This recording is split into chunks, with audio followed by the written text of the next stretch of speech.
Shalom, shalom. Tout ce que vous demandez en priant, croyez que vous l'avez reçu et vous le verrez s'accomplir. Cette parole est tirée de l'évangile de Marc, chapitre 11, le verset 24, où le Seigneur Jésus un jour parlait avec les apôtres, avec ses disciples. La Bible dit que les disciples l'ont vu prier pour un arbre, parler à un figuier, et les disciples ont vu le figuier sécher. Ils lui ont posé la question, Maître, comment as-tu pu faire sécher ce figuier, ne serait-ce que par la parole? Et le Seigneur Jésus leur a dit, si vous avez la foi, vous pourrez même déplacer les montagnes. Et tout ce que vous demanderez en priant, croyez que vous l'avez reçu et vous le verrez s'accomplir.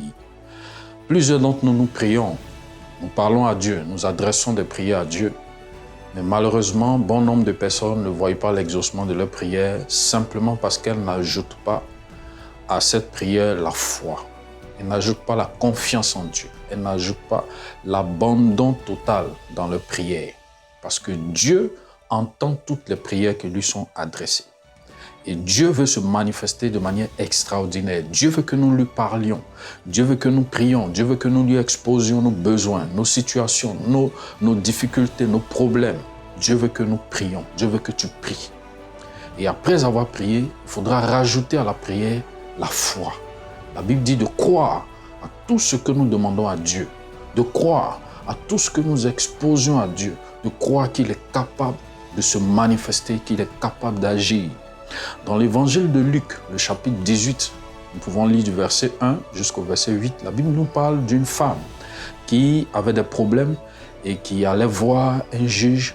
Elle lui a exposé son problème, elle demandait au juge d'agir, elle demandait au juge d'intervenir en sa faveur. Mais malheureusement, ce juge, la Bible dit qu'il n'avait de crainte ni pour les hommes, ni même pas pour Dieu. Donc ce juge ne respectait personne. Ce qui veut dire qu'il avait mis dans le placard le problème ou le dossier de cette femme. Elle est allée le voir à maintes reprises. Elle est allée le voir matin, midi, soir, à des heures où cet homme ne pensait même pas recevoir la visite de cette femme. Pourquoi? Parce que cette femme croyait que son problème pouvait être réglé, son problème pouvait trouver solution si ce juge intervenait. Et le Seigneur Jésus a pris cet exemple pour nous faire comprendre combien de fois nous devons prier. Nous devons insister dans la prière, nous devons croire en la prière, nous devons croire à celui à qui nous nous adressons, croire que Dieu est capable d'agir, est capable de se manifester. Toi qui m'écoutes, n'abandonne pas. Quand tu pries et qu'il n'y ait pas tout de suite de résultats, de manière instantanée, de manière rapide, de manière brève, continue la prière, insiste. Il faut prier, il faut croire à ce que tu demandes à Dieu et Dieu se manifestera. La Bible nous parle aussi d'Abraham. Dans le chapitre 4 de Romains, la Bible dit que Abraham a prié parce qu'une promesse lui avait été faite. Abraham devait avoir un fils. Abraham a prié. Après avoir reçu la parole, il a prié, il a prié, il a insisté, il a imploré la grâce de Dieu. Tout jusqu'à ce que Dieu se manifeste, jusqu'à ce que Dieu se souvienne de lui. Pourquoi? Parce qu'Abraham croyait que Dieu était capable de lui donner un enfant. Abraham espérait à la puissance de l'accomplissement de la parole de Dieu. Le Seigneur Jésus lui-même a prié aussi. Nous pouvons le trouver dans le livre d'Hébreux, le chapitre 5, le verset 7. La Bible dit que Jésus a adressé d'instantes prières au Père. Pourquoi? Pour que le Père le ressuscite d'entre les morts. Après avoir dit, je ressusciterai 3 jours après. Après avoir annoncé aux disciples, aux gens qui le suivaient, qu'on doit m'attraper et que plus tard je dois ressusciter, il fallait que le Seigneur Jésus-Christ prie. Et la Bible dit, après sa prière, Dieu a envoyé le Saint-Esprit pour le ressusciter d'entre les morts. Toi qui m'écoutes, toi qui me suis, écoute très bien, n'abandonne pas. Il faut croire en ta prière, il faut insister de jour, de nuit et rajoute même à cette prière ou à ces temps de prière des moments de jeûne. Insiste jusqu'à ce que tu vois Dieu accomplir ce pourquoi tu lui parles, jusqu'à ce que tu vois Dieu accomplir ses promesses, jusqu'à ce que tu vois Dieu réaliser sa parole dans ta vie. Ne désespère pas. La prière est une solution absolue dans ta vie.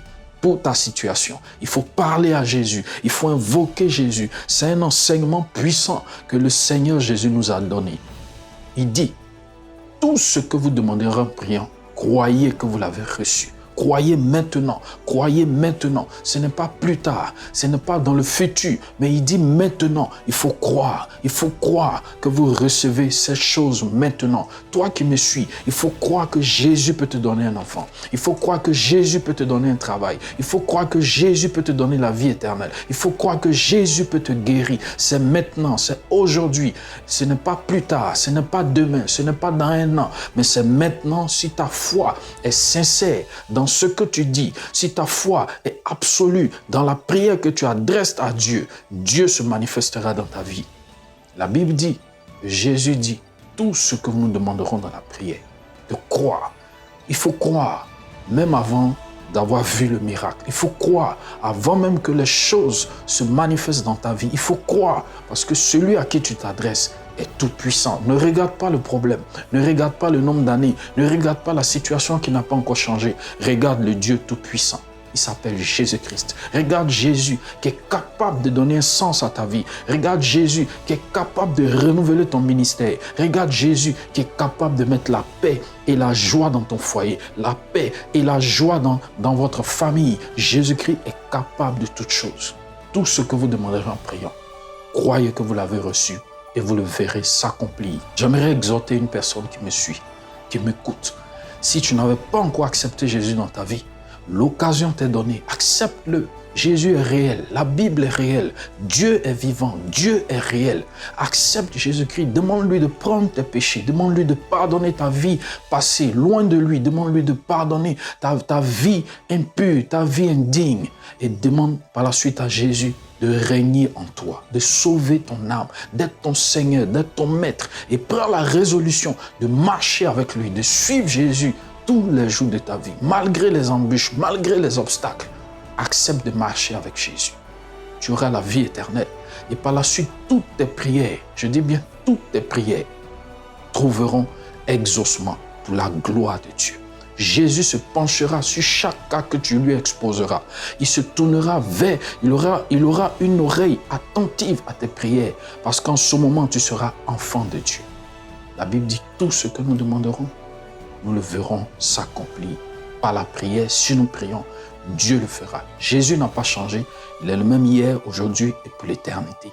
Que Dieu te bénisse et que ce message fasse effet de manière positive dans ta vie au nom puissant de Jésus-Christ. Amen.